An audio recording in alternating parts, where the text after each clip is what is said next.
দিবা না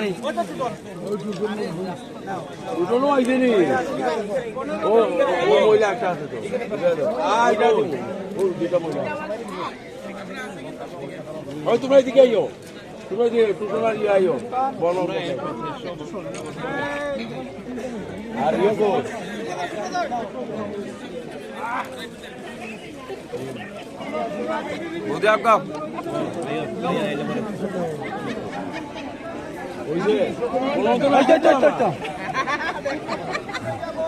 আমরা দিবা আপনারা কার্যকর্তারা আমরা হয়ে গেছি কিন্তু আমরা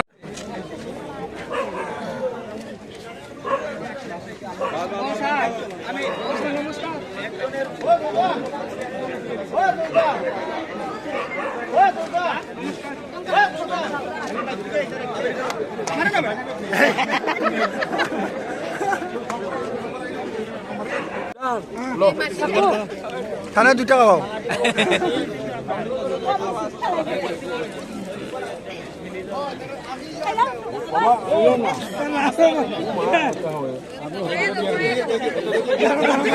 আমার কাছে তারা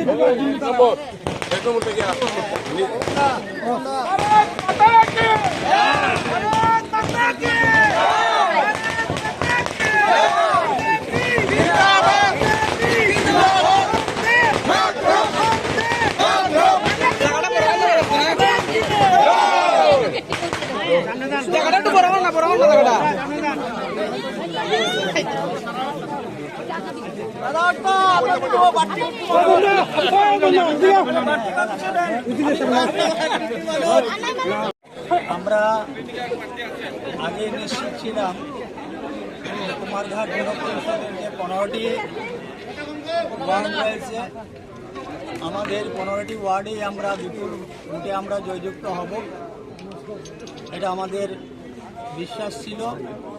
আমি প্রথমেই কুমারঘাটের যারা গণদেবতা রয়েছেন, যারা আশীর্বাদ করে আমাদের 15 জন প্রার্থীকে নির্বাচিত করেছেন, আমি প্রত্যেক গণদেবতাকে অনেক অনেক ধন্যবাদ জানাই এবং আমি প্রণাম জানাচ্ছি। ওনারা আগামী দিনে কুমারঘাটের সার্বিক উন্নয়নের জন্যে ওনাদের মূল্যবান ভোট দিয়ে আমাদেরকে জয়ী করেছেন।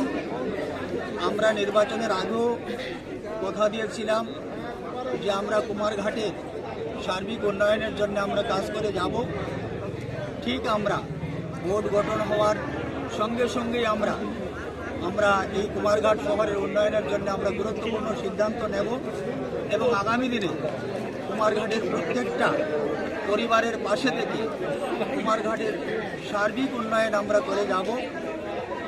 আমাদেরকে যারা এই দায়িত্ব দিয়েছেন আমরা সম্পূর্ণভাবে দায়িত্ব পালন করব। আমাদের প্রার্থীগণ নিষ্ঠার সহকারে কাজ করবেন। এই জয় ভারতীয় জনতা পার্টির জয় নয়, এই জয় হচ্ছে কুমারঘাট পুরবাসীর জয়, এই জয় হচ্ছে রাজ্যের মানুষের জয়। পাশাপাশি আমাদের কৈলাসহর পৌর পরিষদে আমরা জয়লাভ করেছি। আমাদের 17টি ওয়ার্ডের মধ্যে 16টি আসনে আমরা জয়লাভ করেছি। কৈলাসহরের জয়ও এটা ভারতীয় জনতা পার্টির জয় নয়, কৈলাসহরবাসীর জয়।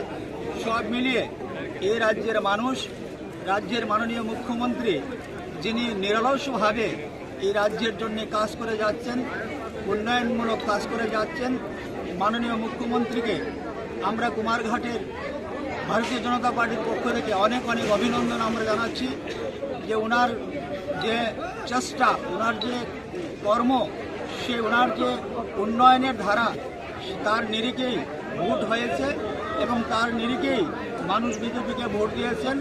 মাননীয় মুখ্যমন্ত্রী মডেল ত্রিপুরা গড়ার জন্য উনি স্বপ্ন রেখেছেন।